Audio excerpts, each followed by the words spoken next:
Hey everyone, welcome to my channel. If you like tech and helpful tips, don't forget to subscribe. Let's get started. Freezing yeast is a fantastic way to extend its shelf life and ensure you always have a reliable leavening agent ready for your next baking project.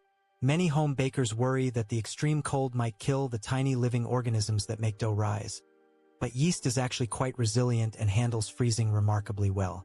When you place yeast in the freezer, it enters a state of dormancy where its metabolic processes slow down almost completely, allowing it to stay fresh for several months or even up to 2 years past its printed expiration date. This is especially useful if you buy yeast in bulk or do not bake frequently enough to finish a large jar before it loses its potency at room temperature. To freeze yeast properly, you should always use an airtight container or a heavy-duty freezer bag to protect it from moisture and odors found in the freezer. Moisture is the enemy of stored yeast because it can cause the cells to activate prematurely or lead to freezer burn, which will eventually kill the fungus. You can freeze active dry yeast, instant yeast, and even fresh cake yeast, although fresh yeast has a much shorter lifespan even when frozen.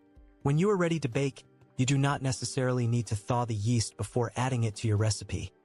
Many bakers simply measure out the frozen granules and mix them directly into their dry ingredients or warm liquids. However, if you want to be absolutely certain that your yeast is still alive after a long period of storage, you can perform a simple proofing test by mixing a small amount with warm water and sugar to see if it bubbles and foams. This extra step provides peace of mind and prevents you from wasting expensive flour and time on a loaf of bread that will never rise. By following these simple storage steps, you can save money and reduce kitchen waste significantly. Thank you for watching this guide, and please subscribe for more helpful baking tips.